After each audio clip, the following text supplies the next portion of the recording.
बहुत ही महत्वपूर्ण जानकारी देने वाले हैं अतिथि शिक्षकों के नियमितीकरण को लेकर।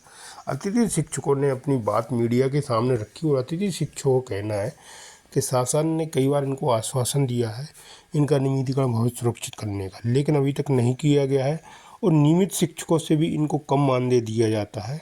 फिर भी ये वर्षों से सेवा दे रहे अतिथि शिक्षक, लेकिन शासन अभी भी इनके भविष्य के बारे में कुछ नहीं सोच रही। इसको लेकर अतिथि शिक्षक खासी नाराज हैं और अतिथि शिक्षक उम्र दराज भी हो रहे हैं, लेकिन अभी तक विभाग ने कोई भी इनके लिए नियमित करने की योजना नहीं बनाई है, जिसके संबंध में पूरे विस्तार से मैं आपको जानकारी देने वाला हूँ। लाइव वार्ता भी सुनाने वाला हूँ, सभी अतिथि शिक्षकों का दर्द भी आपको सुनाने वाला हूँ। क्या कहना अतिथि शिक्षकों का नेशनल मीडिया पर, तो आप वीडियो में बने रहें, वीडियो पूरा जरूर देखें। वीडियो अच्छा लगे तो लाइक जरूर करें और चैनल को सब्सक्राइब बिल्कुल ऐसी अपडेट पाने के लिए। कब तक अतिथि शिक्षक हो सकेंगे नियमित, इसके संबंध में पूरी विस्तार से जानकारी देने वाला हूँ। वीडियो में बने रहें। अतिथि शिक्षकों की उम्मीदें, चुनौतियां और लंबे समय से जो लंबित मांगे हैं उसको लेकर एक मजबूत आवाज बनकर वो भरने जा रही है, यानी कि सरकार से आस है और अतिथि नाराज है।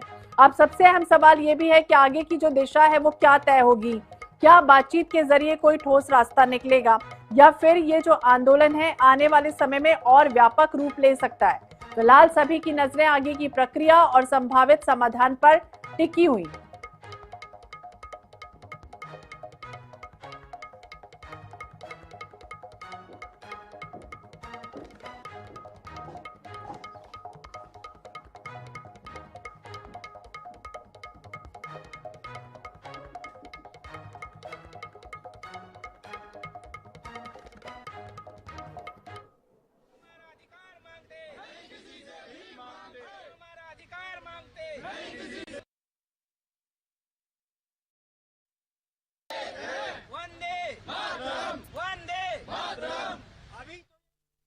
प्रदेश में उनकी मजबूरी हो गया है। हालात ऐसे हैं कि घर नहीं चलता, वेतन समय पर नहीं आता और जब अवकाश लगते हैं तो नौकरी की चिंता हर साल सताने लगती है। इन्हीं अतिथि शिक्षकों से बात करते हैं, क्या महत्वपूर्ण समस्याएं आपकी?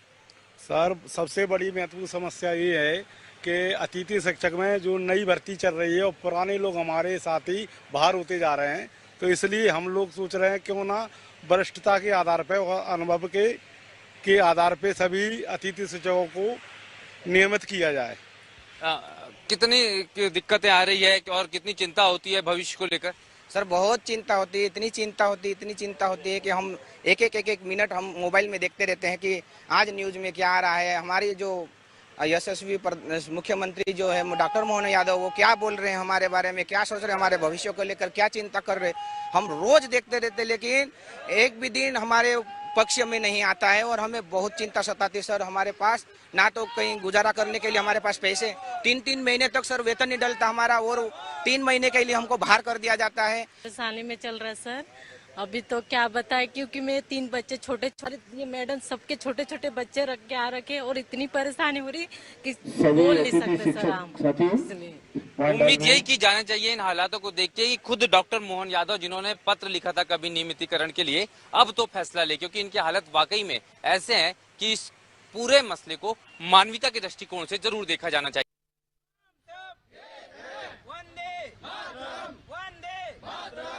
उम्मीदें हैं, चुनौतियां हैं, लंबे समय से लंबित मांगों को वो एक मजबूत आवाज देने की कोशिश है, यानी कि अलग अलग हिस्सों से आए शिक्षकों ने एक मंच पर आकर नियमितीकरण, 12 महीने का जो कार्यकाल हो, मानदेय हो, ऐसे तमाम मुद्दे हैं उठाए हैं और एकजुटता जो है इनकी साफ तौर पर दिखाई दे।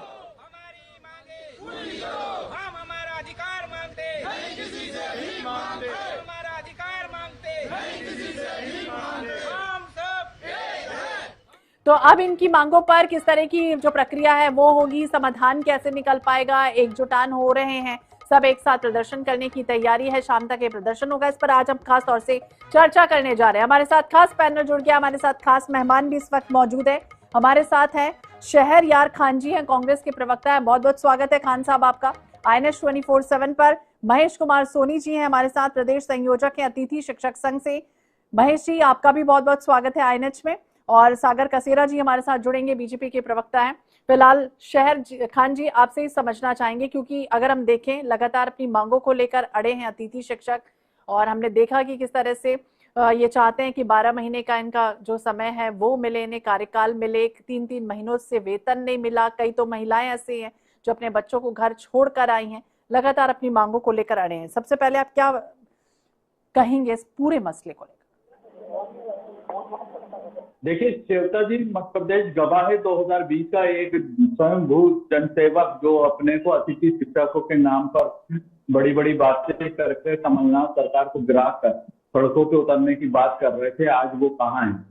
ये इनका चाल चरित्र चेहरा बताता है कि ये सत्ता लोभी लोग हमारे अतिथि शिक्षकों के नाम पर राजनीति तो करी, लेकिन जैसे ही सत्ता का हिस्सा बने, आज लगभग 6 वर्ष का अधिक समय हो गया है, अतिथि शिक्षक लगातार भटक रहे हैं, परेशान हो रहे हैं। और ये जन विरोधी सरकार, गूंगी बेरी सरकार हमारे इन अतिथियों का, इन हमारे टीचरों की तरफ खुद नहीं ले रही। आपके अभी चैनल पे जो बाइट क्यों नहीं ले रही है? आपको क्या लगता है खान साहब, क्यों नहीं ले रही है सरकार सुध?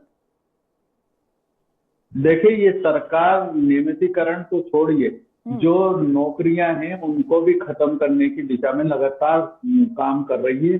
तो ये इनसे क्या उम्मीद की जाएगी कि ये हमारे अतिथि शिक्षकों को, जो हमारे प्रदेश का और देश का भविष्य बनाने के लिए रात दिन लगे हुए हैं, उनका ये भला सोचेंगे? कभी नहीं। ये लोग जन विरोधी लोग हैं।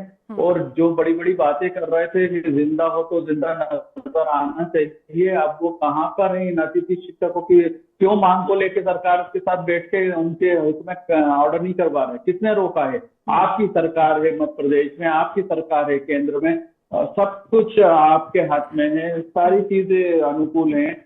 विपक्ष हम हैं, हम आपको वादा करते हैं कि आप अतिथि शिक्षकों की उन मांग के लिए अगर आपको विपक्ष का साथ चाहिए तो हम भी आपके साथ कंधे से कंधा मिला के खड़े हैं, क्योंकि हम लोग जनता का दर्द समझते हैं, जनता की आवाज को आवाज देने का काम करते हैं। लेकिन ये जन विरोधी लोग इस सब चीज में विश्वास नहीं रखते। ये तो राजनीतिक चश्मे से वोटों की फसल काटने का टाइम जब 2028 में आएगा, श्वेता जी बड़ी जिम्मेदारी के साथ बोल रहा हूँ, आप हम फिर डिबेट करेंगे तो आप देखिएगा कि 6 महीने पहले ये अतिथि शिक्षकों को बुलाकर पहले उनकी बातें सुनेंगे और प्रपंच करेंगे और फिर उनको एक ऑर्डर देंगे कि चुनाव के बाद हम इसको लागू करेंगे। तभी भी इनकी नियत में खोट निकलेगा। आप देखिएगा, ये इनका चाल चरित्र चेहरा है। समाज के हर वर्ग को ठगने का और लूटने का ये काम करते हैं, चाहे किसान हो, चाहे महिलाएं हो, चाहे अतिथि शिक्षक हो, युवा हो। तो ऐसा समाज का कोई सगा नहीं जिसको भाजपा की सरकार ने ठगा नहीं।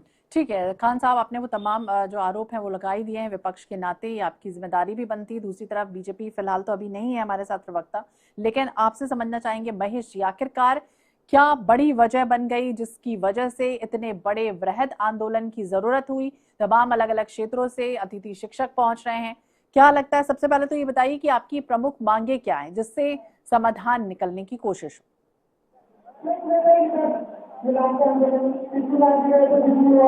महेश जी, आप सुन पा रहे हैं मुझे? महेश जी, आप तक आवाज पहुंच रही है मेरी? बोलिए। जी मैडम। जी जी महेश जी, सुन नहीं पा रहा। हाँ, सुन नहीं पा रहा था। महेश जी, आप आखिरकार इतनी जरूरत क्यों पड़ी प्रदर्शन करने की? प्रमुख मांगे क्या है और अब क्या लगता है कि समाधान कैसे निकलेगा? देखो, समाधान कैसे निकलेगा ये तो सरकार को सोचना चाहिए। जब कांग्रेस की सरकार रही थी तो कांग्रेस की सरकार ने भी हमें 90 दिन के अंदर हमें नियमितीकरण का आश्वासन दिया था और सरकार बनाई थी। फिर उसके बाद उन्हीं लोगों ने हमारे ही मुद्दों के ऊपर सरकार परिवर्तन कर दी और आज भाजपा की सरकार प्रदेश के अंदर शासन कर रही है। भारतीय जनता पार्टी की सरकार ने भी 5 सितंबर 2023 को जब महापंचायत बुलाई थी तो उसमें पूरी घोषणा करी थी कि आपकी गुरुजी की भांति परीक्षा लेकर के नियमित किया जाएगा, 50% आरक्षण दिया जाएगा, मानदेय 2 गुना किया जाएगा, सारी बातें करी थी। परंतु मात्र वेतन के बढ़ने के अलावा हमारी कोई मांग, अभी तक कोई बात पूरी होती हुई नजर नहीं आ रही है। और अतिथि शिक्षक 18 सालों से इन सरकारों के, इन राजनीतिक दलों के एक द्वंद में एक फुटबॉल की तरह बन गया है। जी द्वंद्व की तरह है। और दूसरी तरफ ये बताइए कि जिस तरह का प्रदर्शन आप करने जा रहे हैं, तमाम अलग अलग क्षेत्रों से अतिथि शिक्षक पहुंचे हुए हैं, ये प्रदर्शन क्या वाकई में आवाज बनेगा, आपकी आवाज पहुंचेगी सरकार तक? और दूसरी तरफ ये भी बताइए कि कोई अधिकारी से आपकी बातचीत हुई कभी इस बीच कि हम ये बड़ा प्रदर्शन करने जा रहे हैं? हमारे प्रदेश नेतृत्व ने जब सरकार से अभी संपर्क करना चाहा है, उनसे उनके सामने हम बात रखना चाह रहे हैं, प्रयास कर रहे हैं। और एक सांकेतिक धरना प्रदर्शन आंदोलन आज हम सांकेतिक रूप से यहाँ कर रहे हैं। और आज हम सरकार को एक ज्ञापन अल्टीमेटम देंगे हमारे प्रदेश नेतृत्व के माध्यम से। और अगर हमारी बात को अगर सरकार सही समय पर नहीं सुनती है तो हम निश्चित ही इस भोपाल की धरा पर एक एक अतिथि शिक्षक को लाकर के खड़ा करेंगे और सरकार से निश्चित ही हम हमारे हक को लेकर के रहेंगे। तो निश्चित ही हक लेकर रहेंगे, ये कह रहे हैं महेश जी। खान साहब, ये जरूर बताइए, क्योंकि जिस तरह से महेश जी ये भी कह रहे हैं कि भाई सरकारें आई गई हैं, कोई भी रही हो, लेकिन इनकी जो समस्या है वो जस की तस रही है। श्वेता जी, हम लोग मात्र 15 महीने के लिए मध्य प्रदेश में 2018 में आए थे और 20 मार्च 2020 को हम लोग की सरकार को इन्हीं में से कुछ हमारे फर्जी जनसेवक जो इनकी मांगों की आड़ में अपनी राजनीतिक रोटियां सेक कर और आज केंद्र में मंत्री बने हुए हैं, उनके कारिंदे मध्य प्रदेश सरकार में मंत्री हैं, लेकिन इनकी कोई सुध नहीं ले रहा। निश्चित ही मैं आपके चैनल के माध्यम से सोनी जी को ये विश्वास दिलाता हूं कि हम लोग ने जब 15 महीने सरकार थी तो आगे मांगों को लेकर एक कमेटी बनाई थी और उसी दिशा में आगे बढ़ रहे थे। निश्चित ही अगर हम लोग को साल 100 साल और मिलता तो हम 2-2.5 साल के कार्यकाल में ही इनकी मांगों को पूर्ण रूप से लागू करवा कर और निश्चित ही एक नजीर पेश करते, क्योंकि कमलनाथ जी वो विजनरी मुख्यमंत्री मध्य प्रदेश को मिले थे, जो किसानों को उन्होंने वादा करा था उनके ऋण माफ करने का, वो ऋण भी हमने 26 लाख किसानों के, ये सरकारी आंकड़ा है, मध्य प्रदेश सरकार के कृषि के पोर्टल पे डाला हुआ है, तो हमने किसानों का ऋण भी माफ करके बताया था कि नीति और नियत में कितना फर्क होता। तो सोनी जी को मैं ये आश्वासन दूंगा कि हम आपकी इस लड़ाई में कांग्रेस आपके साथ थे, जहां हमारी जरूरत होगी हम बिल्कुल कंधे से कंधा मिला के आपके संगठन के, आपके अतिथि शिक्षकों के साथ पहले भी थे, अभी भी हैं। और निश्चित ही अगर ये सरकार जिसकी से कोई उम्मीद नहीं है कि ये 28 से पहले कुछ आपके हित में निर्णय करे और नहीं करती है, तो निश्चित ही 28 में हम लोग वापसी करके और निश्चित तो विपक्ष के नाते आप उनके साथ खड़े हैं, संघ के साथ, ये कह रहे हैं खान साहब। सागर जी भी हमारे साथ जुड़ गए हैं। सागर कसेरा जी हैं, बीजेपी के प्रवक्ता हैं। सागर जी, बहुत बहुत स्वागत है आपका INS 24/7 पर। और सागर जी, जिस तरह से लगातार यह आरोप अतिथि शिक्षकों का कि लंबे समय से अपनी मांगों पर अड़े हैं, नियमितीकरण इनका नहीं हो रहा, 3 महीने तक इन्हें वेतन नहीं मिलता, महिलाएं ऐसी हैं जो अपने बच्चों को घरों में छोड़कर आई हैं, परेशानी की हालात है इनके, और अब ये बड़ा प्रदर्शन करने की तैयारी में है। क्या समझें, प्राथमिकता क्या है सरकार की? देखिए, सबसे पहले तो जो अतिथि शिक्षकों का प्रदर्शन हो रहा, भारतीय जनता पार्टी की सरकार उसे एक विरोध के रूप में देखना सही नहीं पसंद करती। हम उन शिक्षकों की भावनाओं का प्रकटीकरण इसको मानते हैं, जिन्होंने वर्षों तक शिक्षा व्यवस्था को संभाला है। और इसीलिए भाजपा की जो सरकार है संवेदनशीलता से और भावनाओं से बहुत इन सभी शिक्षकों का सम्मान करती है, क्योंकि शिक्षक केवल कर्मचारी नहीं होते श्वेता जी, बल्कि राष्ट्र निर्माण के आधार स्तंभ होते हैं। और इसीलिए मैं इस बात को स्पष्ट रूप से कहना चाहता हूं, जब मैं शहरयार खान जी को सुन रहा था कि वो किस प्रकार से बड़ी बड़ी बातें कर रहे थे कि कांग्रेस की सरकार ने ये कर दिया, वो कर दिया। अगर कांग्रेस की सरकारों ने कुछ किया होता तो आज शिक्षकों की इस प्रकार की दुर्दशा नहीं होती। लेकिन भाजपा की सरकार उनके लिए प्रतिबद्ध है और उनके उनके जो भी उनकी अपेक्षाएं हैं उस पर खड़े उतरने का सरकार पूरा प्रयास करेगी, ऐसा आश्वासन देना चाहती है। शहरयार जी बता रहे थे किसानों के लिए उन्होंने कितना प्रयास किया, लेकिन ये अपने आप में हास्यास्पद है। किसान की जो उन्होंने उनको सागर जी आरोप ना लगाएं। अभी हम ये समझने की कोशिश करते हैं, प्रदर्शन आज चलने जा रहा है, बड़े स्तर पर प्रदर्शन हो रहा है, अलग अलग क्षेत्रों से तमाम अतिथि शिक्षक पहुंच चुके हैं, समाधान कैसे निकलेगा, क्या ठोस कदम उठाए जाए?